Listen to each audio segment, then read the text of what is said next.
Here's my surmise at the present time. And let me lead by saying Israel is not honoring this ceasefire and hasn't since the moment it started and won't throughout the duration, however short or long that is.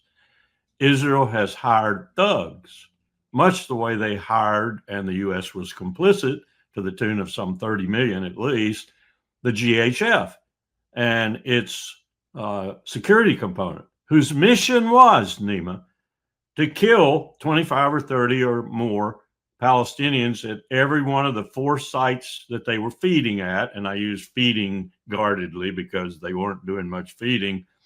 And furthermore, in addition to the people they killed, to push them with their gunfire, which was in many cases far more than was needed to control a crowd, back into the IDF so the IDF could kill them. So I would estimate somewhere between 25 and 150 were killed at every site that GHF ran during the entire time they were feeding. That's happening right now. It's not the GSF people, although some of them could also be involved in this, the security component. It's ISIS thugs and others like them, whom the U.S. and the CIA have been training and working with in places like Syria, that are now infiltrating Gaza and attacking Hamas. And now you're going to get gun battles between Hamas and these people. You already have them happening in certain places. And Bibi's not continuing anything but killing Palestinians. That's what he wants to do. He's just doing it on a lower burner. Now, that's going on right now to perturbate the situation in the ceasefire, which will get out of hand so the ceasefire can be formally violated, if you will. But here's the deal, I think, that's going on, Nima. I think Witkoff is privy to this. I think Trump is fully privy to this. I know most of the coalition that's tied around Bibi Netanyahu is probably privy to it, maybe even elements of the Knesset. The plan is thus: Bibi will make sure that this ceasefire gets worse and worse and worse, and the blame is put on Hamas for that condition existing. But at the same time, Bibi is planning, and the U.S. is planning with him, to do precisely what we did a few months ago, you may recall, which was so egregiously in violation of international pacts, law, covenants, whatever you want to call them, when we lured the Iranians into the negotiations. And then with Saturday, I believe it was, of that week being the ultimate meeting where we were going to probably come to some kind of agreement, or at least we led the Iranians to believe that, we allowed Israel and helped Israel to attack Iran and murder people, including members of their families. You recall those events. All duplicitous, all conniving, and all known about by Trump. Fast forward to the attack on Qatar. Same thing. Trump knew fully what was going to happen in Qatar and did nothing to stop it, which is now why he's backfilling a lot, but he already had that planned, or his people did, to appease Qatar. What are we looking at now? We're looking at lulling the Iranians into thinking that no attack is coming, that this ceasefire is the stupendous moments to celebrate, that we have an end to the war, that Hamas is going to have some kind of outcome that might be positive from this ceasefire, though it's very difficult for anyone like you or me who's looked at this for so long to see that happening. The Arab states are pulled away a little bit from their recent blooming rapprochement with Tehran, looking back towards what might happen if this truly is a peace agreement that will last. All of this is going to be interrupted by the fact Israel's going to attack Iran in full force, out of the night, as it were, with everything they can throw at them in the way of their Air Force, which is about the only thing they can throw at them because the Israeli Defense Forces right now. And one reason this had to be done in the short term, the Israeli Defense Forces are almost broken. They are in bad shape. So Netanyahu had not only Trump on his back, but he also had the IDF leaders on his back, and he had the Israeli people on his back with regard to the hostages. So this was a very propitious, advantageous moment, politically and otherwise, for him to do this and for Trump to join him in doing it. And not for a second do I not believe, after all this perfidy Donald Trump has demonstrated, that he isn't fully cognizant of what Netanyahu is going to do. And he already has his propaganda and publicity campaign ready to go out of the can and into the airwaves to say he didn't know anything about it when Bibi becomes existentially involved with Iran in this last and fatal attack that Bibi's going to orchestrate. Regional war is going to stare us in the face, and Trump is going to put this campaign in motion, which will simply say, probably through that sycophant Hegseth, we have to go to their help. They're being destroyed. You heard what Jared said at the opening of the peace agreement, of the ceasefire, rather. You heard what he said. The IDF is beleaguered now. We've got to go to their rescue, and this campaign will just overwhelm everyone, they hope, and we'll be at war with Iran. And then we're off to the races because, as you know, I've said many times before, they are not going to defeat Iran. They're going to be confronting Iran and probably in a very serious way, Russia, and probably behind Russia will be China.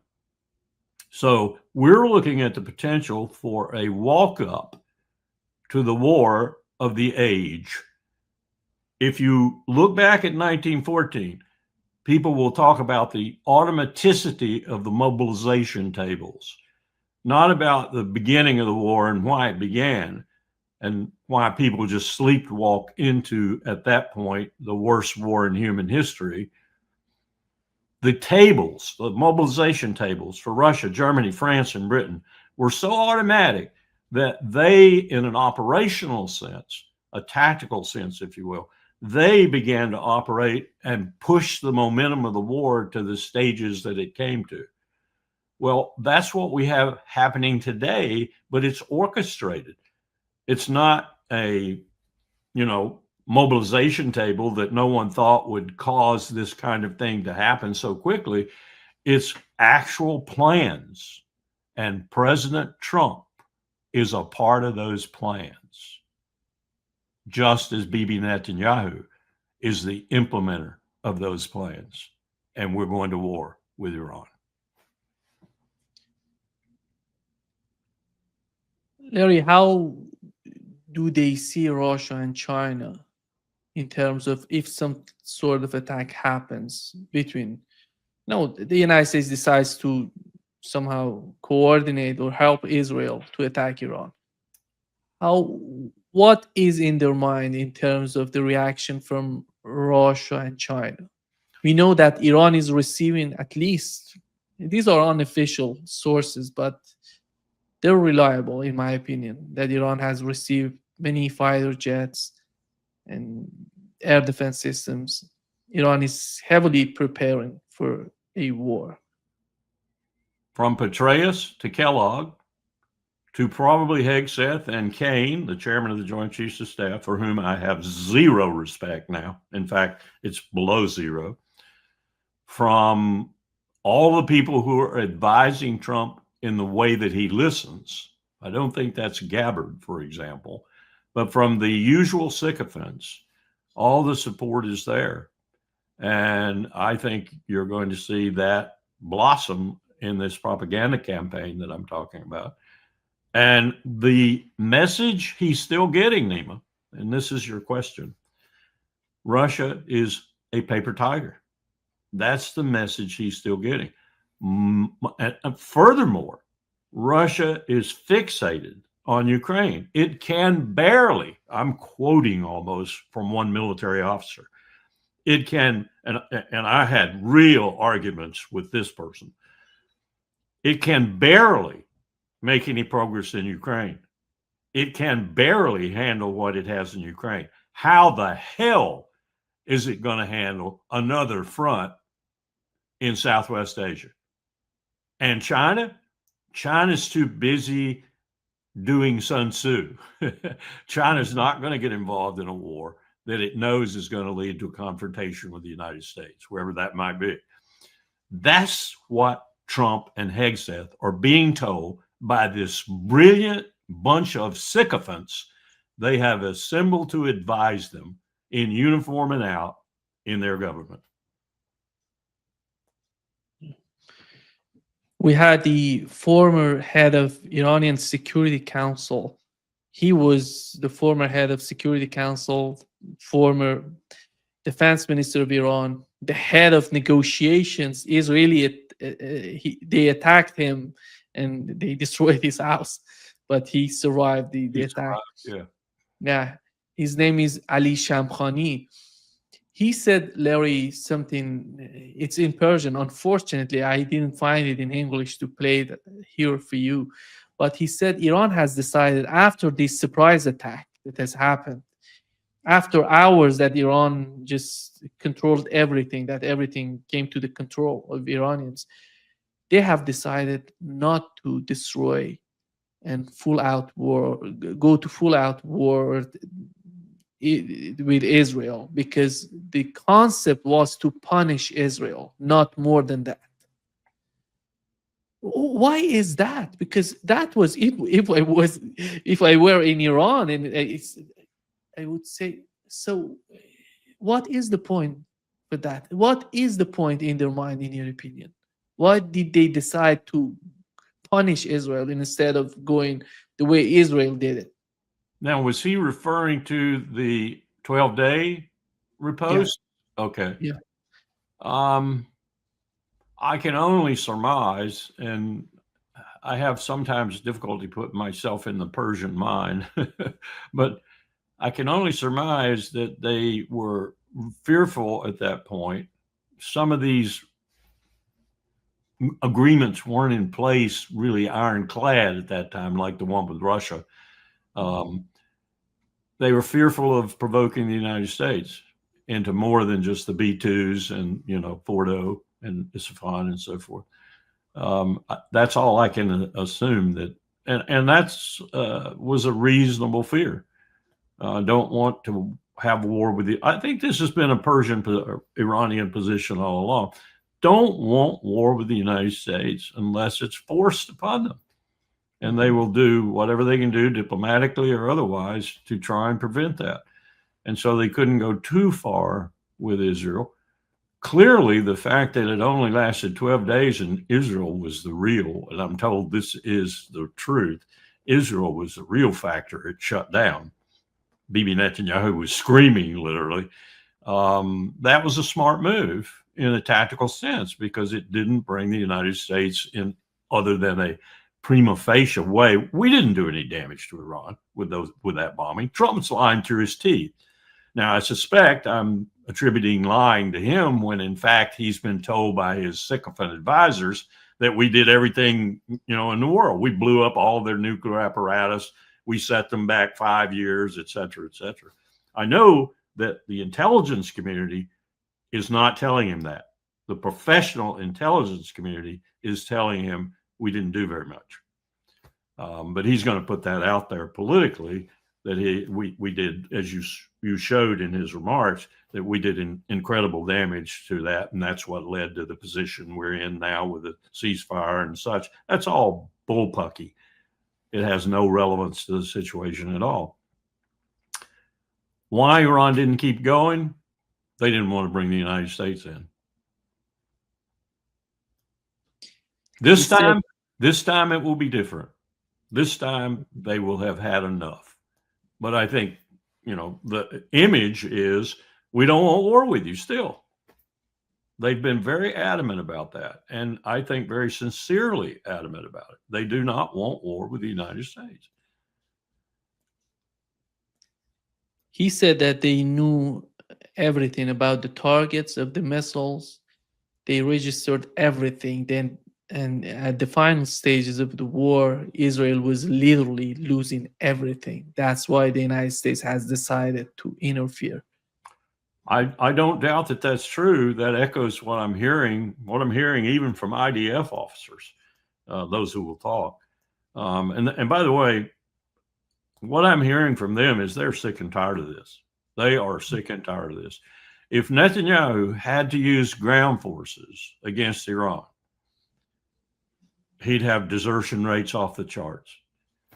They are tired. They're sick of the whole business, and even some of the people who were adamantine, if you will, at the beginning, whom Netanyahu hired to replace IDF commanders who weren't so hard set on destroying everything in sight. Even some of them are having questions. And it's mainly not because they're tired of killing Palestinians.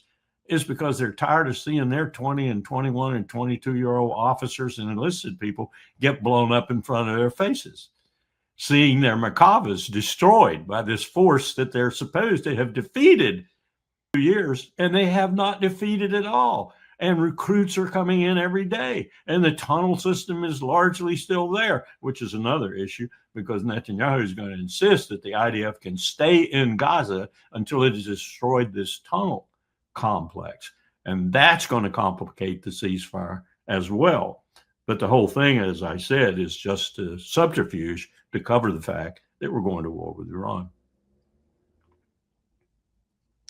I hope the Iranians know that. I hope they know that.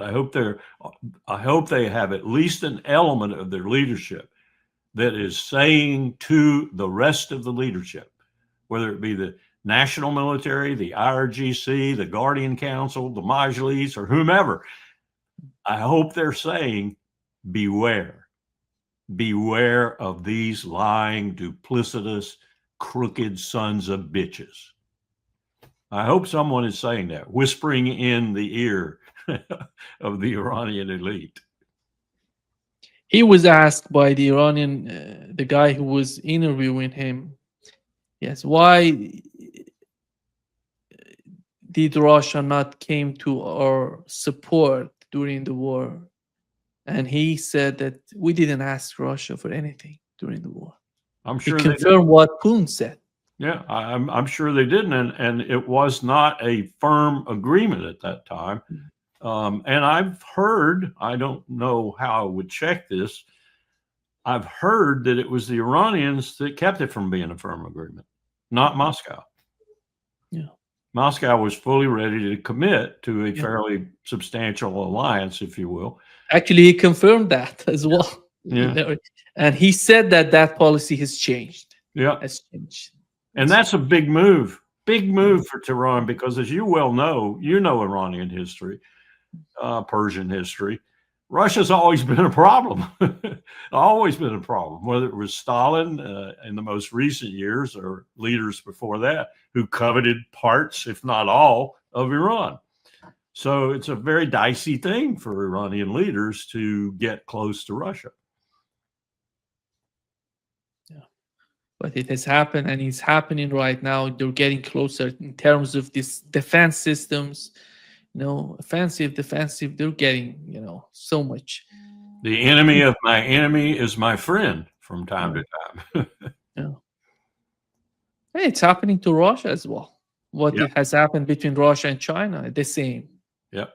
Nobody, every time I talk with Ray McGovern, he said nobody has ever thought that Russia would be the way it is with China today. Nobody has ever thought that they're going to have such a powerful partnership as they experience it today. And you look at these pipelines that are building right now, and you say, wow, that one's got a 35-year projection on it. That one's got a 10-year projection on it. It's not like they're thinking about falling apart anytime soon. And most of that product is going to be denominated in, and this is going to change, Nima. This is going to change the oil markets. It's going to change the oil markets. Even Saudi Arabia is going to have to consider this. It's going to be marketed in yuan, in Chinese currency.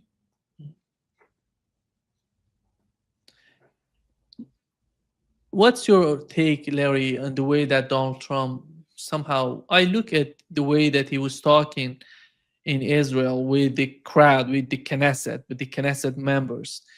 Somehow it was amazing to me how he was humiliating himself and the United States just to, just to help Netanyahu's position in Israel. Here is what he said, what he asked for in that meeting. Right here. These two men are good men right here. Hey, I have an idea. Mr. President, why don't you give him a pardon? Give him a pardon.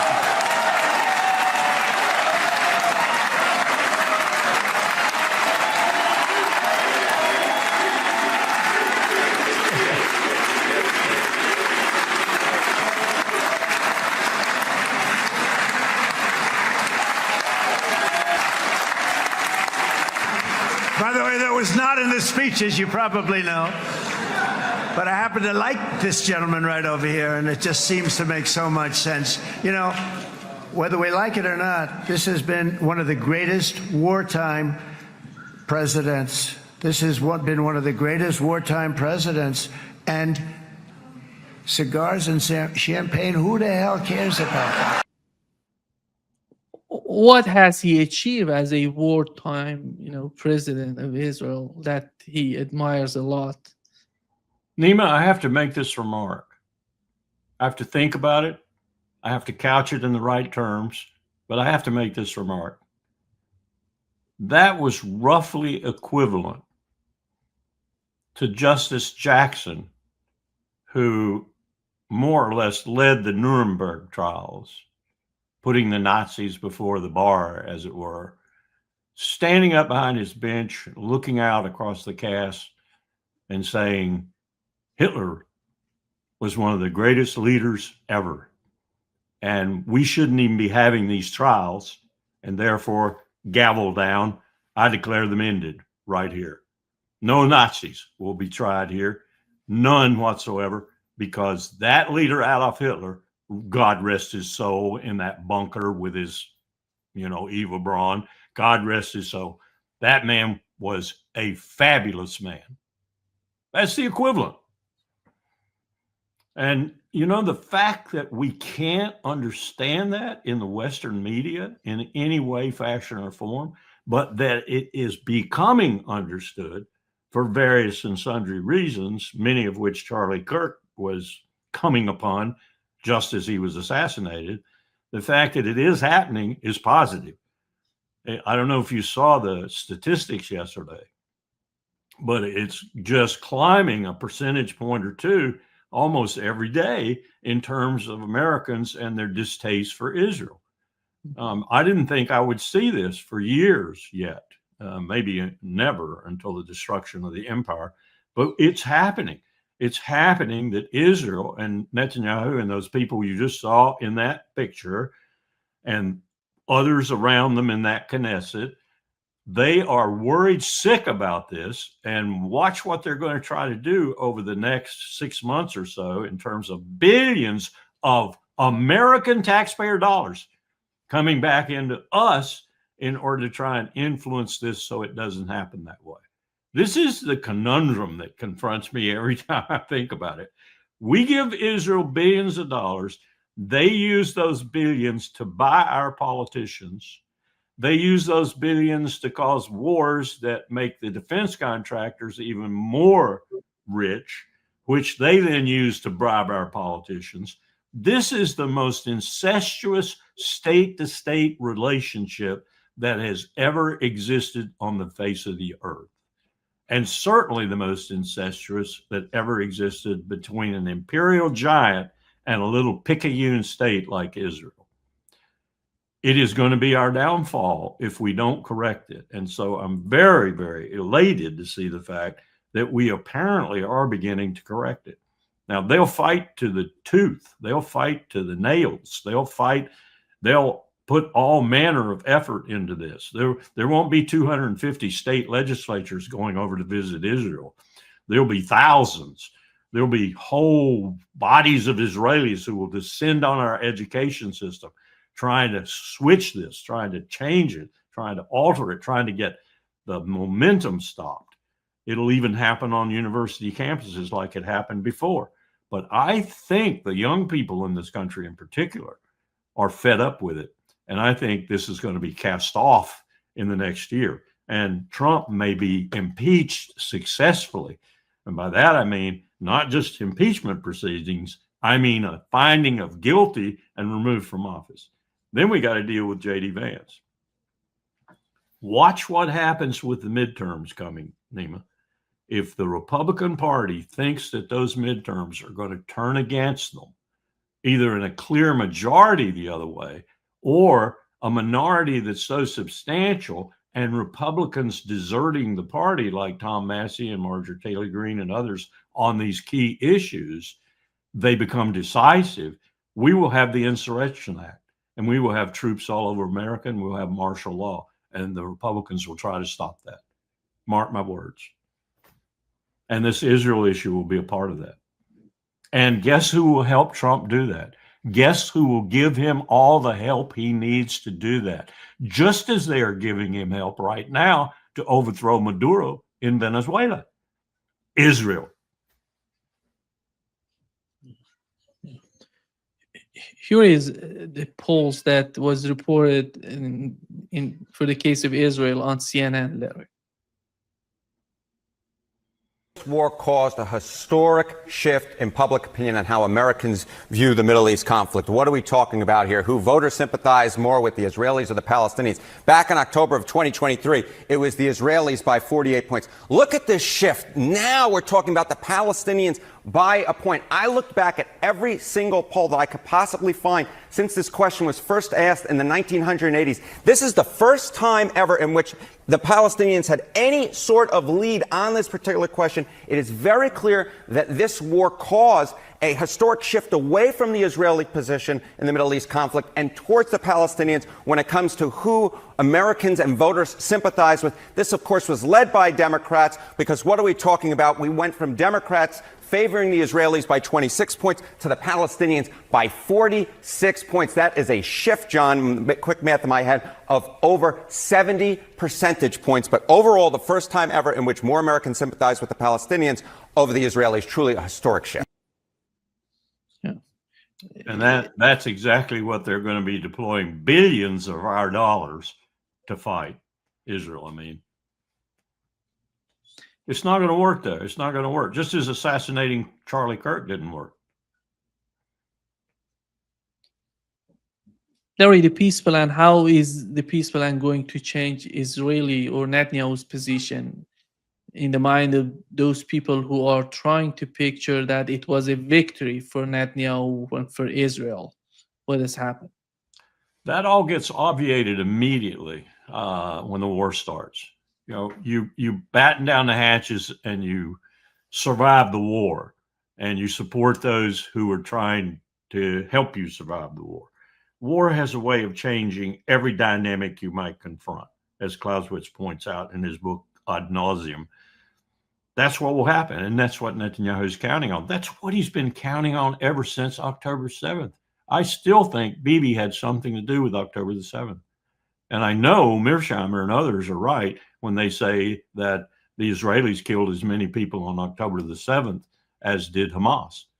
I have no doubt in my mind about that. And that's the reason he doesn't want an investigation, which is another reason for him to get deeper, more broadly into war, because he doesn't want an investigation, because the investigation will show at a minimum his negligence and at a maximum his connivance in helping October the 7th to occur.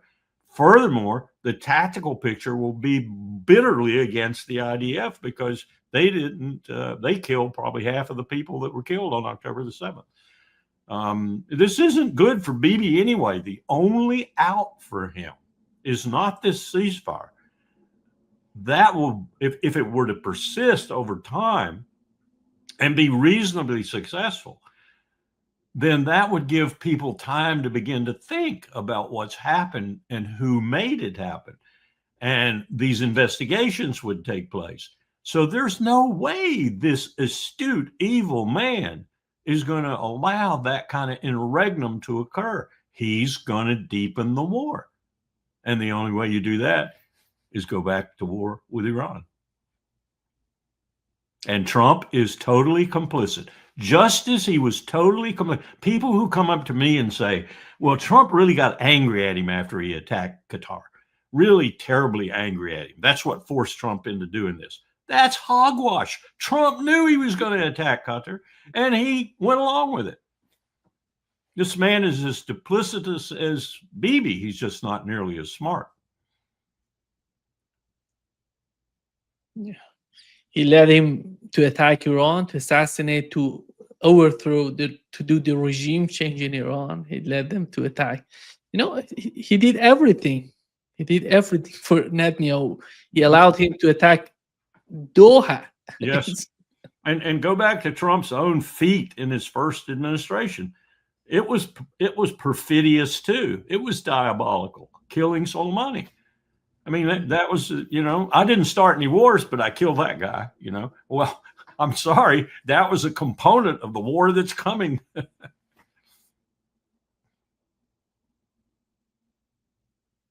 Larry, what he said about Adelson and in his, in his address at the Knesset in Israel, the idea of Golan Heights came from the same family, Adelson family.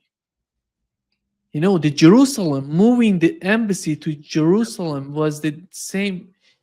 Who are these people? And he was, bragging about her attitude. Miriam Adelson saying, because he was asked, Donald Trump, it seems that he says that he asked her if she support who's first, Israel or the United States. He said that Miriam just hesitated to answer. Of course.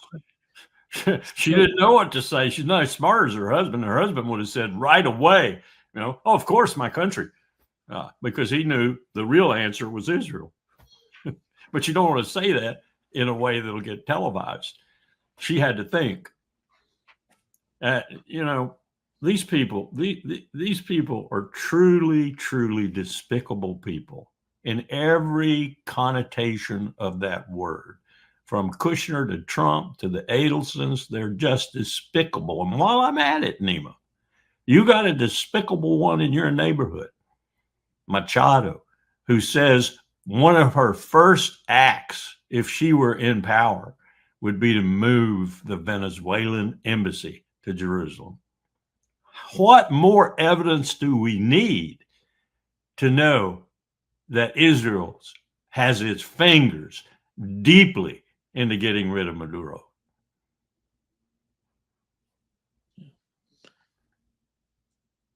I don't know how can someone imagine that Donald Trump would do something different from what Netanyahu is asking for, after all, because he said it all the policies coming from these people, these donors who are controlling his administration. Look at the Marco Rubio. Marco Rubio.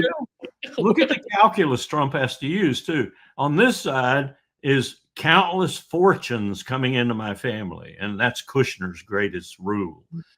And on this side is maybe he'll kill me. Because Netanyahu wouldn't hesitate.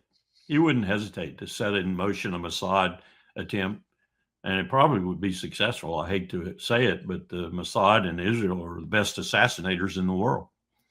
What was it? The term assassin, I think it was an Arabic term that actually came from the period of the First Crusade, I believe. And it was used to label those people who, when the Crusaders would move between cities, they would get hit on the flanks by these people. So they invented this term, assassin, I think it is in Arabic. I think that's it. But that's what became assassin in English.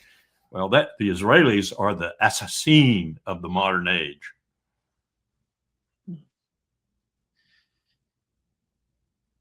Larry, I talked with Marandi about, and I asked him, how does Iran feel about Netanyahu's message to Iran? Because Netanyahu said to the Russian president that they're not going to attack. They're not planning to attack Iran. And the Russian president came out and said, Netanyahu said this during the phone call I had with him. And the point that Marandi brought up was amazing to me, that publishing what has happened during the phone call on the part of the Russian president would put Netanyahu in a position that if he does something, he was trying to even not only betraying, not only deceiving Iran, but deceiving Russian president as well. Larry, how do you see the way that China and Russia see Israel? What is Israel to their mind? What is that somehow doesn't matter for them, or they care about what Israel is doing? When you try to answer that question, you need to broaden it all across the globe. Why do other countries covet, almost protect to the last moment, their relationship with Israel? Israel has used its influence, as it does so abundantly in the United States, not just in the United States. It's used it in Ankara. It's used it in Moscow. It's used it in Delhi. It's used it in Beijing. It's used it all over the world. And that influence has included contracts that are very lucrative for both sides, and contracts that present some of, and I have to admit this, the most talented people in the world in inventing killing mechanisms, in inventing nasty instruments of war. It really scares me when I think about Israel and AI in the same sentence. It really frightens me. I don't doubt for a moment, Nima, that there's a massive human organ cultivating and gathering operation going on in Gaza. I would bet if you dug up a lot of those dead bodies, you'd find young people in particular with organs missing.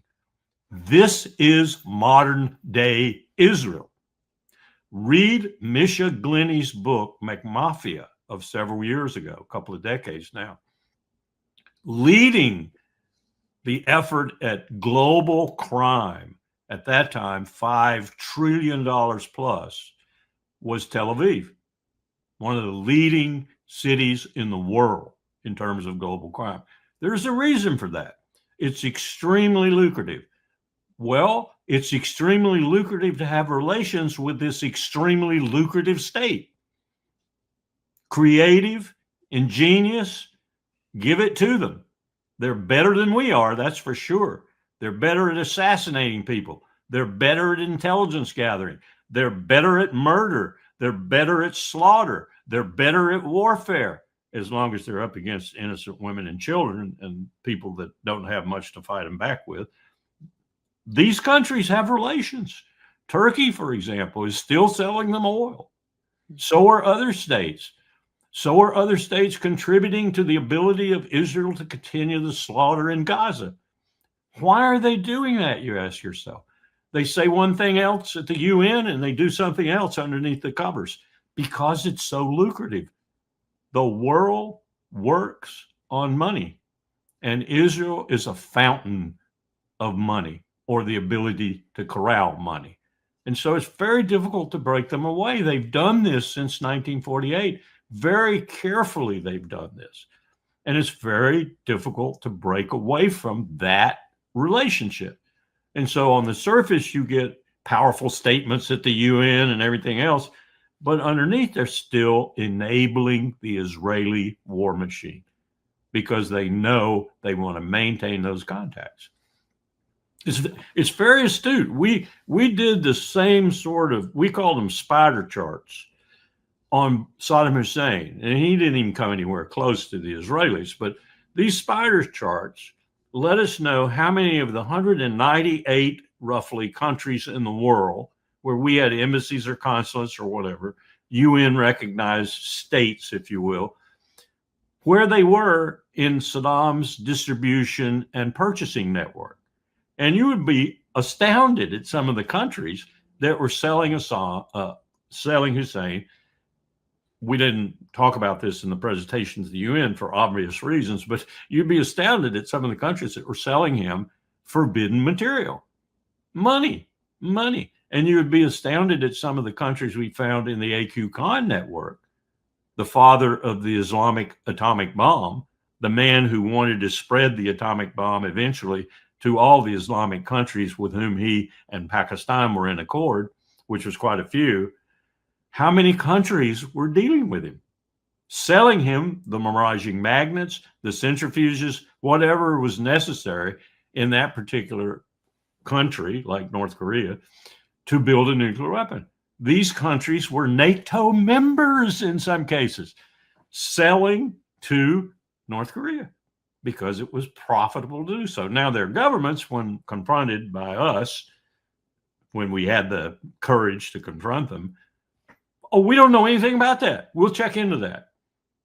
But that's the way the world works, Nima. And Israel knows how to grease that world like no other state on earth. Yeah. There is an article, Larry, in Financial Times. It says that the Trump administration has decided to provide Ukrainians with the intelligence, with the targets to help Ukrainian to target, to strike refineries, pipelines deep inside Russian territory. In order to, the main reason is somehow bringing, reducing the capabilities of Russia to export oil and gas. That would influence the battleground in Ukraine, and that may change eventually change the Russian mind in their sort of negotiations with the West.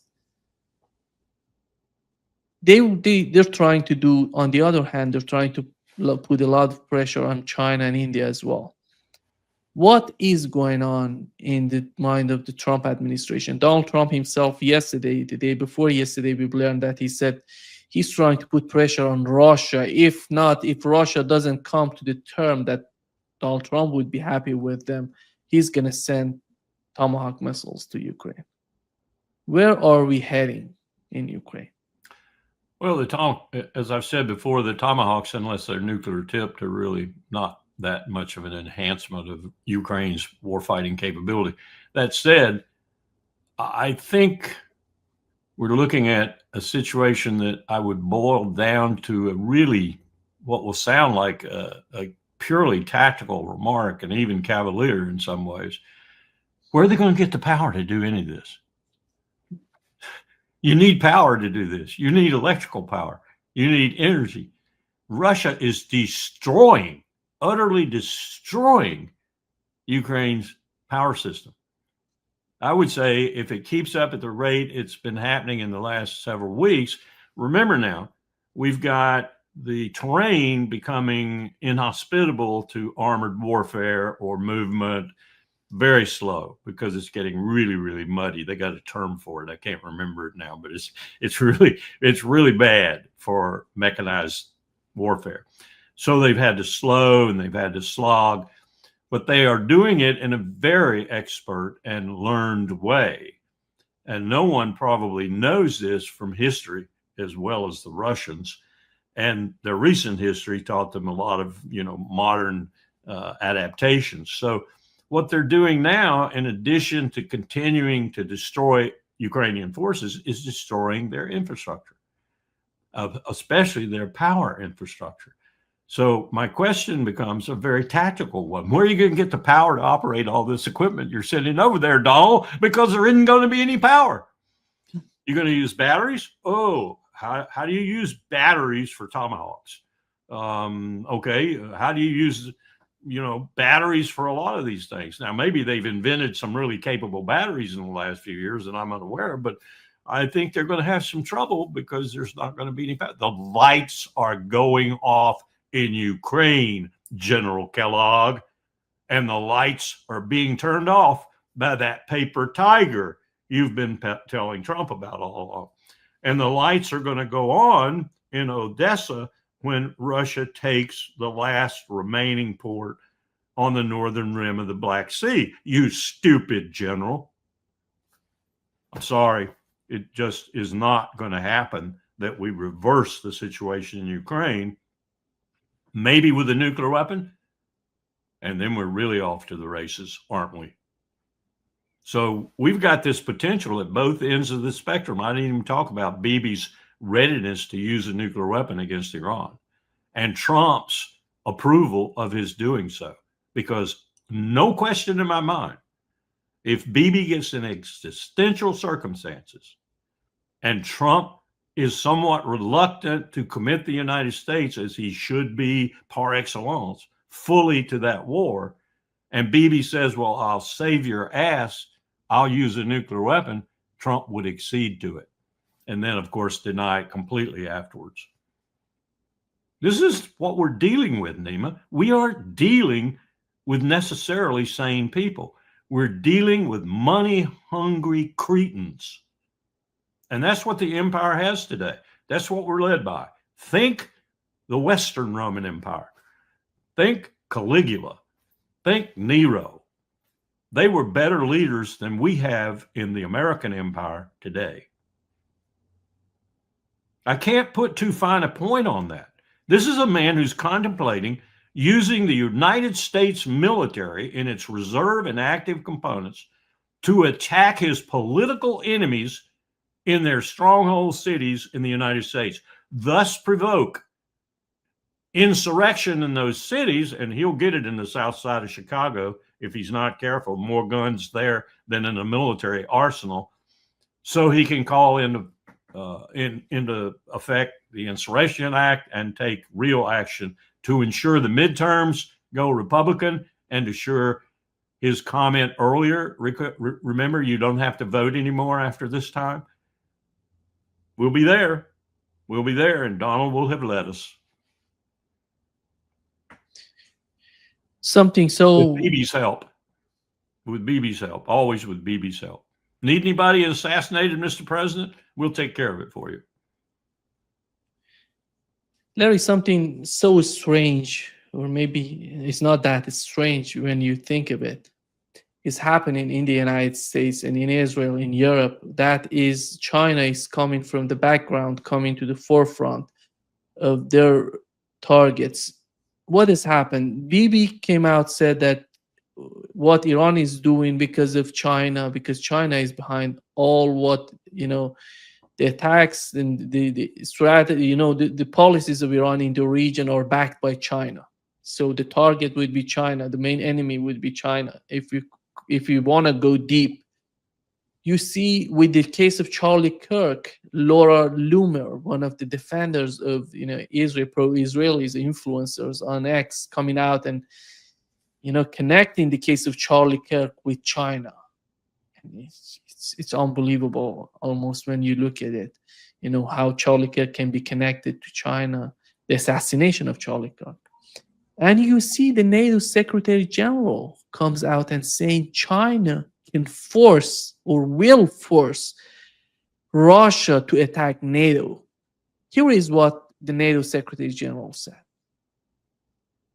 That China will force the junior partner in that relationship, being Russia, under the leadership of Vladimir Putin, to move against NATO here, to keep us busy. For all these reasons, we have to make sure that we work as strongly together with them. And then on the hybrid threats, this is, of course, a big worry, and we are working on it. Nima, this coincides with something I was reading 3 a.m. this morning. I was kind of stunned by it. It was a very articulate article, and then I caught it on video, just part of it on video on YouTube. We are asserting right now, and this gentleman was, I forget what agency he was from, maybe the FBI. He was very articulate, and he was in a New England town, as I recall, a moderate-sized town, not a huge town.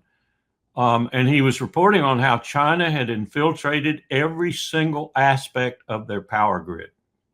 China could at any moment take complete control over the power distribution system in that complex, insinuating, of course, that they were doing it all over the country and at any moment they wanted to, simply using AI and AI-assisted infrastructure attack mechanisms. And believe me, I've been there. After 9/11, we did this analysis of how vulnerable we are to this sort of thing. Food, finance, electricity, all these infrastructures are very vulnerable. And this insinuation was it's all across the country. And the first thought I had was, who's doing this? Is it really China, or is it the United States trying to say China is doing it? That's my first indication with Ruta there too. And they're playing with extremely dangerous fire here. And they're doing it for ulterior motives, which you and I both could identify in a moment. And what they're in effect doing is bringing the world's #1 economy, the world's #1 defense industrial base in waiting, the world's #1 Navy by any stretch of the imagination, but they don't like to brag about it, into major conflict with the empire. That's what they're doing when it doesn't want to do that. It doesn't want to do that. It's extremely reluctant to do that simply because its leadership judges it's winning. It's winning peacefully, and a war would disturb that victory, maybe even terminate that victory, because they know damn well that we will use nuclear weapons when they defeat us conventionally in the first excursions of this war. They know that. They're not stupid. In fact, they are so much smarter than we are, it's pitiful. And I would say that about Putin too. I don't care how they lead their people. I don't give a damn. I'm worried about my people in my country. And the leadership we have right now are taking us down a direct road for confrontation with the #1 economy in the world, allied with Russia, allied potentially with India, and most of the rest of the world, which is beginning to hate our guts for what we're doing in it. Recipe for your own destruction? You bet. You bet. And I think a lot of this is being generated by the General Kellogg's, the Laura Loomers, nuts, the David Petraeuses, the people in the intelligence community who are on Trump's side, if you will. It's being generated by people like Mark Rutte. It's being, I don't know whether that man is so stupid. He's so stupid. I don't know whether he's complicit or he's just reading from his script. But that's what we're doing. And let me just follow up with one thing. If China were doing what we're insinuating they're doing, just 50% of it, why is it such a threat if we have done what we were saying we were doing and have spent hundreds, not tens, hundreds of billions of dollars on doing since post 9/11, protecting our infrastructure? Why would we be so damned concerned about that little thing that's happening up in New England, even if it's true that China is doing that, if we've been doing our due diligence? So we're guilty either way, whether we're making it up to generate enemies we don't need, or whether they're actually doing some of these things and we are vulnerable. We're guilty both ways. So all I can do is shrug my shoulders and say, where has the empire's leadership been for the past 30 years, except out to lunch, making money hand over foot for its 0.001%, including the defense contractors, and nothing else for the American people, period. We have been abandoned by our leadership, in other words.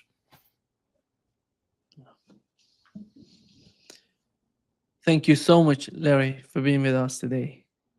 Hell of a show today, Nima. This is all getting, as I've said before, I hate for this to be happening at the end of my life. Watching my country deteriorate, fall apart, become a criminal state in front of my face is not happy time. Yeah. By the way, great pleasure talk to you, Larry. Back to our aloha shirts. The topics are not that much, but talking to you is someone from Oahu who is one of the few really true non-haole native Hawaiians, was a dear friend of my wife's. She asked me the other day, her husband just passed away. She asked me the other day, communicating a late condolence about my wife's death. She said, "I'm really sorry we ever became a state."